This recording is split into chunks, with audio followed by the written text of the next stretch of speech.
the daughter of a railway station master who became the First Lady of Jamaica, a story of race, class, gender, radical politics, and love. That's our program today. Don't go anywhere. Carib Nation is up next. When America wants to know what's happening in the Caribbean diaspora, there is one clear choice. Hello, welcome to Carib Nation. Both people inside and outside are very excited about today's program. Looking at you, I can tell that you have traveled the journey. One television organization brings America close to the people, stories, and events that affects Caribbean life. Get close, get answers, get Carib Nation. Welcome to Carib Nation. I'm David Hines. Today we're going to talk about a period in Caribbean political history that is still being investigated by historians and economists and political scientists. The Trinidadian Calypsonian Brother Valentino referred to the 70s as the Roaring 70s. Well, beginning with the Rodney riots in 1968 in Jamaica through the February Revolution in Trinidad in 1970, culminating with the Grenadian Revolution in March 1979, and finally in 1980, the electoral defeat of Michael Manley's People's National Party in Jamaica. Today we're going to get that story from the horse's mouth. Here with me in the studio is the former First Lady of Jamaica during that period, Beverley Manley. Beverly Manley, welcome. Thank you very much. It's a pleasure to be here. All right. I'm not often called a horse, though.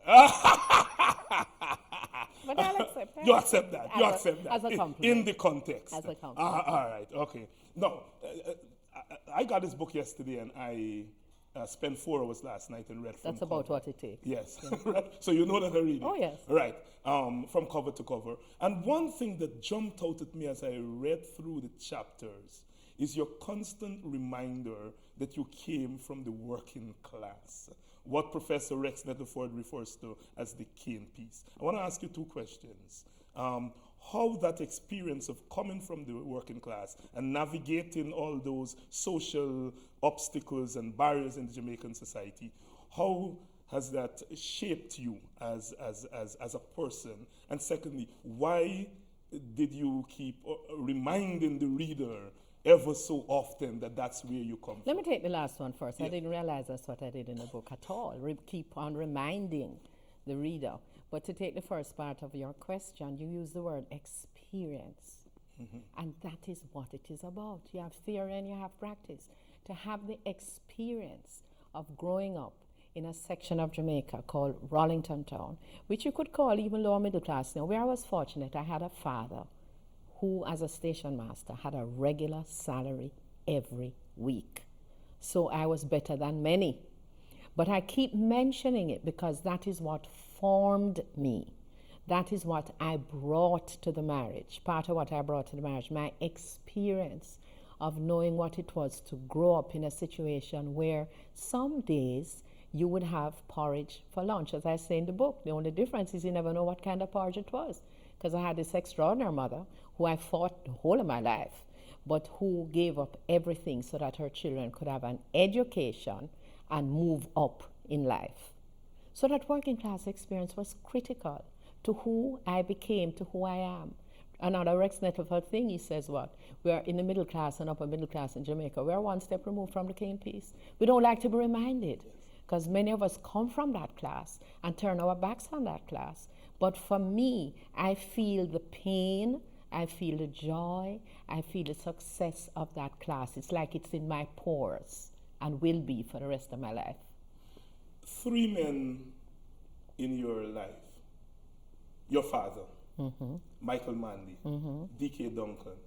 What I call 3 slices of the Jamaican experience, the Caribbean experience. Speak to that. Interesting way to put it. Until recently, I never saw my father as a dominant person in my life. Mm-hmm. It's one of the things the book did for me. Just thinking about it, reflecting on it for so many years, I began to see that the father who I saw as lacking in power was in fact somebody who knew power and knew how to use power very well. The obvious powerful one was my mother, because she ran things. But when you think about it, My father did exactly what he wanted to do, no matter what my mother said or did. So I've come to understand that I grew up in a house with two powerful people, but people who represented power differently. So here was I, almost caught in the middle of a dominant mother, but of a father who confused me to the extent that I never understood why he put up with the dominance of my mother. So when you look back on it, I was caught up in this kind of power vortex for almost all of my life. And power has been a dominant theme in my life, particularly as it relates to men. Powerful men. I'm obviously attracted to powerful men. Michael Manley, powerful man. D.K. Duncan, powerful man. The book is not about D.K. The book ends actually just before that period. So to answer your question, I think one of the things that unites all three of these men in my life is to do with power and being attracted to powerful men.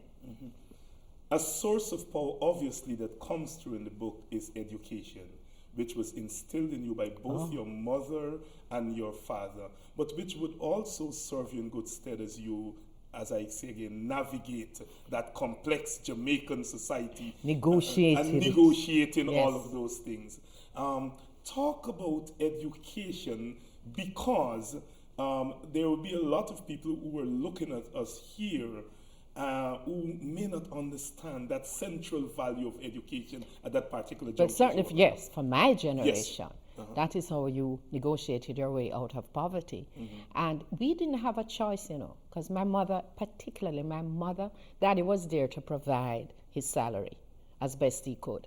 But my mother made it absolutely clear that there was no choice here. This is something you did. So as I say in the book, you could, if you went home with a B instead of an A, you got it from her. So from our early days, we were sent to like a prep school in Rollington Town. And every evening we came home, she'd go through the lessons with us and prepare us for the next day. And I was very fortunate that I had great educators. When I was going through school, I was an average student. I mean, I couldn't understand what the big fuss was about. But they kept us in school, no matter what. Because my father, when my father came into it in writing the book, when I look back at it, the role model he held out for us as a member of the People's National Party, a quiet member, was Norman Manley. This was the man who was our role model. He was Daddy's role model. Daddy wanted to be a lawyer, and if life had been different, that's what he would have chosen as a profession. My mother wanted to be a doctor. So for him, Norman Manley, and in those days, used to stress integrity, the man of integrity. So here was a man who was an intellectual, who was well-schooled, and this is the model he wanted his girls to follow. You got married to Michael Manley in 1972 after the election. After the election, but you had a relationship. It started before then. We lived together before. Before then, 1972, the PNP comes to power. In a sense, you're marrying not just Michael Manley, you're marrying an exciting period in Jamaican history, and I dare say Caribbean history. Talk about, as you get into that experience, as 1972 comes around, and you're marrying Michael Manley. Talk about that within the context of class, which intrigues me a lot. In the context of race, and also in the context of party politics, as they were playing themselves out. How much time do you have? Well, all right. When he met me, I'd already been a personality on television and radio, so I'd established myself as a professional broadcaster. And a model also. And I used to model as well. And so my name was known. Dance also. Eh? You dance theater? No. I wasn't involved in that. I mean, dancing is a hobby and I love to dance. Oh, okay. But by the time he met me, I was already a name known in Jamaica, Beverly Anderson. Beverly Anderson. And so where I was fortunate is that the years leading up to 1972, because Michael started campaigning in 1969, which is the year he became party leader when his father resigned. Now, that period from 69 up to 72, we were on the hustings together almost all the time. In the early days, I used to hide because he didn't want anything to upset the apple cart. And then when the news came out that we were now engaged, which came out before 1972, the victory, Jamaican society, who is our father? That was the first thing. He could marry anybody he wants, that kind of thing. And the PNP met about it and were upset about it. People were. I got a certain amount of hate mail about it, and because at the time, you must remember, I had an afro, I was dressing in African clothes, and that was just not what the society saw for its first lady. So I went through a number of problems there. And also, one of the things that surprised me was the extent to which, after meeting Michael, I was really introduced to another world. Because although the Manleys never had wealth, as a matter of fact, they all died poor, but never had wealth, they had status in the society. One of the things I did for my master's was to research the whole of that period from the 1930s coming up, our modern political period up to 1944. And when you look at the literature, the Manleys, Norman and Edna, were held in high esteem. There are a few dignitaries who came to Jamaica from Britain, for example, who didn't pay a courtesy call on them. So they had the status. So I had to really learn how to be with that social class, which Michael himself rejected politically on behalf of the masses of the people, because what gave Michael his life was social justice and equity, egalitarianism. He never understood why people weren't just treated as people and why I couldn't treat people just equally. He couldn't understand it. But I was cast into another world of sit-down dinners and 3-course meals and eating stuff that I'd never eaten before. It may sound ridiculous, but something... using instruments that you never used. As I say in the book, those escargot instruments, Yes. But what was wonderful throughout it all is that I had his full support. I couldn't have done it if he was not the kind of individual who made me feel loved, protected, and supported wherever we went together. So we had all of those problems to do with class and race and all of them coming to the surface. And I have not died in Jamaica. Right. We're still one of the most class conscious. Talk about cleavage, which was a favorite word of Norman Manley's. The cleavage between the classes is still there. We don't like to think it is there, but it is still there. And it's part of the problems we're seeing in Jamaica right now. But in the 70s, it took on a particular hue, because here were we talking about, what we're really talking about is changing the balance of power in the society. Of course we made mistakes, we were naive in a number of ways, but our intention was to change that balance of power in the society. Democratic socialism. Talk a little bit about, for the audience who's not familiar with that period, in a nutshell, what was democratic socialism? Well, it comes out of the history of social democracy in Europe. And as a matter of fact, for the Manleys, there were more Fabian socialists. Yes. And the essence, the part of Fabian socialism that I'd mentioned for this interview is the part to do with persuasion and consensus. In other words, whereas communists, Marxists, believe in the class struggle, just to give you one example, a democratic socialist would feel, and this was Michael really felt this, would feel that you could convince a social class to change its mind. So you could argue with somebody from the upper class and say, can't you see it just makes sense to open up yourself more to the working class? It may sound a little ridiculous, but in a sense, that's at the heart of Fabian socialism. His father believed in that, he believed in that.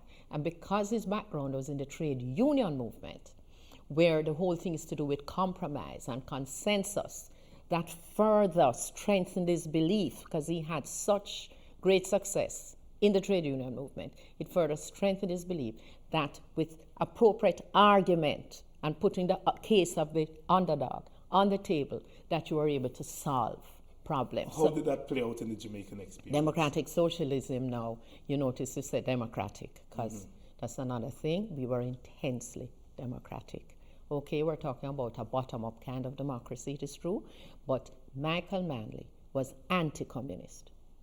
Now, this is the irony. People were calling him, he was really anti-communist, and this is why when he called those elections, people went into shock. The elections were called almost 2 years early before 1980, because he realized things had got untenable. Right. So democratic socialism, And this is how the PNP started out, around a coalition of classes, that everything we believed in had to be built around a coalition of classes, but that the class that must predominate, to almost quote Norman Manley word for word, was definitely the majority of people who were marginalized in the society. So democratic socialism was democratic. The socialism part of it was because you were bringing people up and trying to get some kind of equality and equity going in this society, and hopefully lessening the class tensions in the society. But of course, we're in the Cold War. Right, and that's how I come to. That now comes into conflict with the realities of the Cold War, and Jamaica explodes.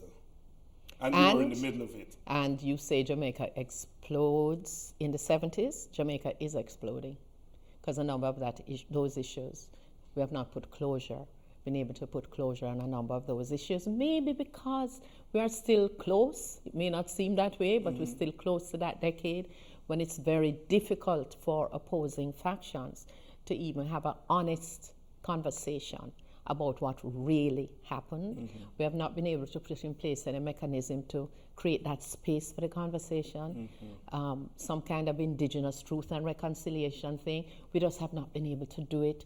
Bipartisan talks, yes, do take place between the two political parties now, but those are more formal talks.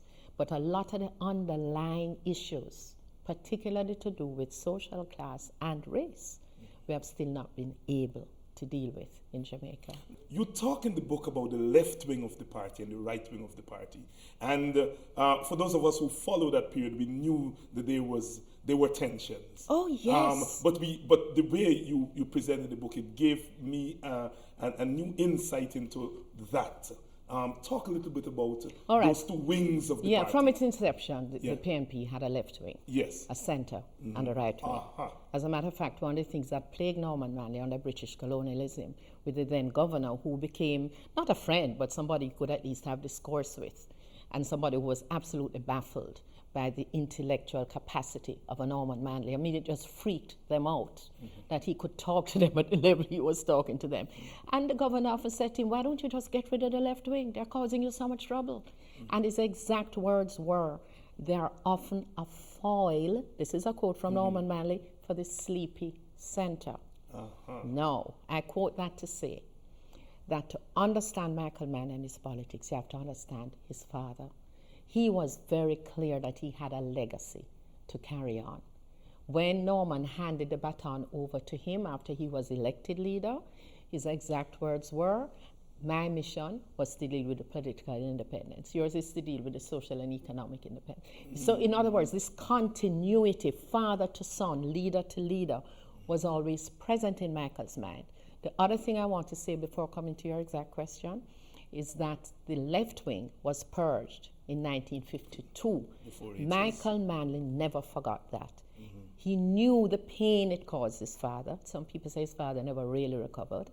He knew the pain it caused the party in trying to rebuild the party, because a lot of the popular base of the party was directed towards these left-wing leaders who were also very hard-working people. Michael said, under my leadership, this party will never split. And I can tell you, it is something that guided him from day to day. So he became what Rex Nettleford, it's amazing, Rex's name has come up for the third time, described his father as a compromiser balancer. And in a sense, that's what Michael had to become. Because although he was leaning to the left, definitely, because without Michael Manley, those of us in the left couldn't even open our mouth. We needed his protection. But he had to be always remembering that there was a right wing, many of whom would have been more comfortable in the JLP at the time. And there was a center. So he was working all the time to keep us all inside the party, because the thought of the party splitting, I think it would have killed him. Because he came back to Jamaica, after being a student, immediately after that split, and was one of the people who started to rebuild the groups at the base of the party, particularly in Kingston and St. Andrew, where because of the expulsion of the left, the party's strength had been deeply eroded. So all the time you had, sometimes it was like you had 3 different parties. It was not unusual for a right-wing member to say in the executive, are we going communist? Which is the same question somebody would ask from the outside. So you had all of these, Again, you have to contextualize it in terms of the Cold War. You had all of these going all the time with everybody knowing where Michael's heart was.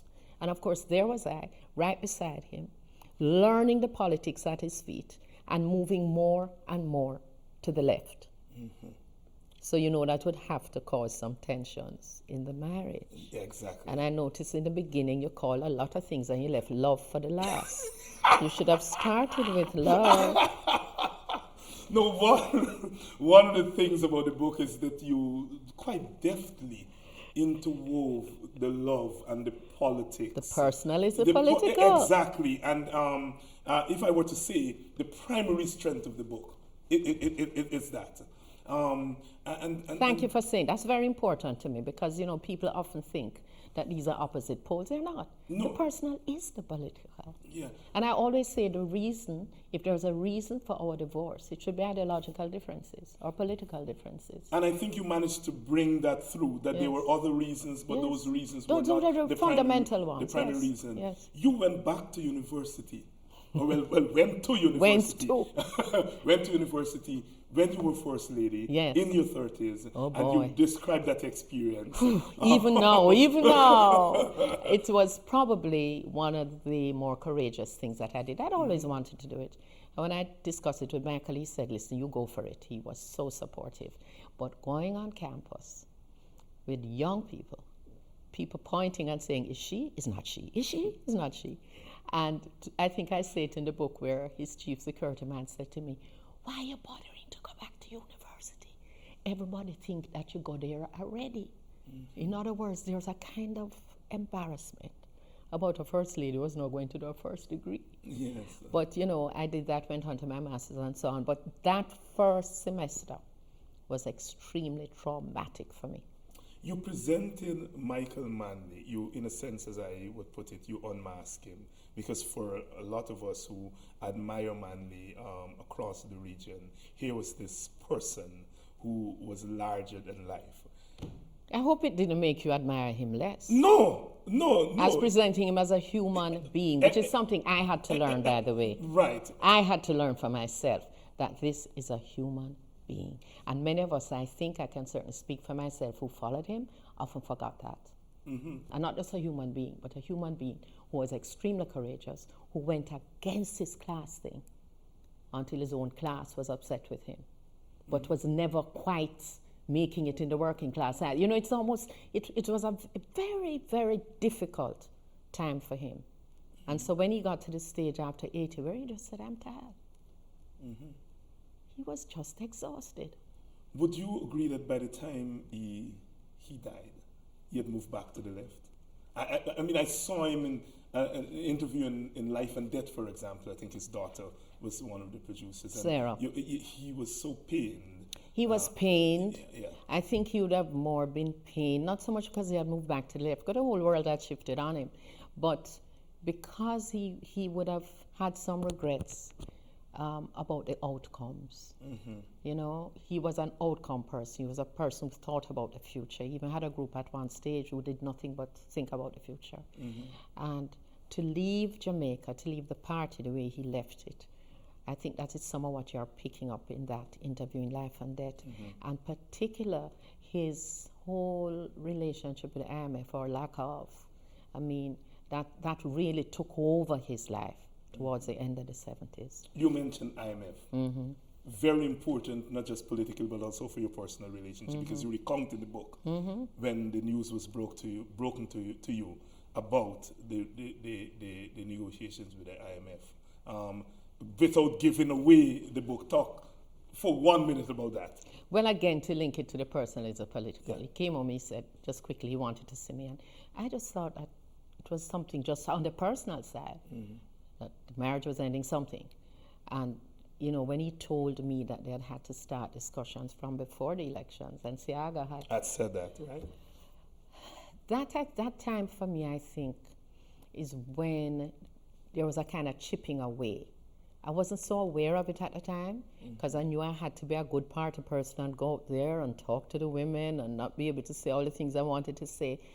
But there was a little chipping away, because he had a high level of trust for me. He told me he could depend on me for confidentiality and talking to me and so on. But I think by that time, he was beginning to doubt whether there are certain things he could say to everybody. You know, he's being more cautious, more careful. Looking back now, I realize that. That's why I end the chapter by saying my leader had feet of clay. Your children and Michael's 3 other children, you had 2 children by him and he had 3 children from previous marriages, obviously meant a lot to you. It came through in the book. Talk a little bit about that. Connect the children to the politics. Yes, you know, although they never lived with us for any length of time, Rachel was my friend before I met him. As a matter of fact, she used to tease me every now and then and say when we'd model together and say, why you and Daddy don't get together? If you know Rachel, she's very mischievous. And I said, what? So we were friends before I married Michael. We have remained friends. She's one of the reasons why I've written the book, because she encouraged me constantly, even when I wanted to put it down and wasn't as courageous as I'd like to be. And then Joseph, who lived with us for a couple of years at Jamaica House when he was in high school, and Sarah, who came to live with us when she was when she was a teenager. So I have been a mother to all the children, and then of course my biological children, Natasha and David. But even now we meet once a year. My biological children live in London. They come home once a year and we take a villa on the North Coast and we're all together. We have a family reunion and I'm there with all 5 of them. So, I mean, the family, it's one of the things that I think he'd be happy about, that the children are so devoted to each other, although they grew so separately. There's a bonding there. And I can tell you, like, Natasha is one of the people who insists. I mean, she really feels that strongly. They all feel it strongly. They're in touch all the time. It's almost as if all 5 of them grew up together. And I'm there for them as mommy. Beautiful. You're more than just the first lady. You, as you said, you were a journalist, you model, you've done work among women. We didn't get to talk about that. The feminists out there, please don't strangle me. Well, I'm an unapologetic feminist. You went back into journalism, the Breakfast Club. Yes. Now you have your own radio show. Today on Hot 102. Hot 102. So those of you on the internet, you can check it out. A phenomenal life. Young people, young women, young men out there want to contribute. Speak to them. Well, one of the things that has been inspiring for me is the interest of young people in the book. It's one of the reasons I wrote, because I would have young people coming up to me and saying, you must write your story because we have only heard it from our parents. We want to hear it from you. And the reaction to the book has been phenomenal. I mean, people really, young people, what I'd say to young people is, listen, get all the education you can get all the skills you can get. And I want to say something else. In the interest of gender, I don't think that the world can move forward unless we are able to deal with gender relations. On that positive note, the book is called The Manley Memoirs by Beverley Manley, former First Lady, and I dare say Renaissance woman of the Caribbean. And I recommend it highly to you. It's certainly a slice of Caribbean history, a slice of our own experience as the Caribbean navigates this turbulent world in our post-colonial experience. Beverly, thank you again for coming on. My pleasure. Thank you so much. Until the next time, this is David Hines thanking you for tuning in to yet another edition of Carib Nation. And remember, as always, our motto here is one people, one culture, one Caribbean, one nation. See you next time.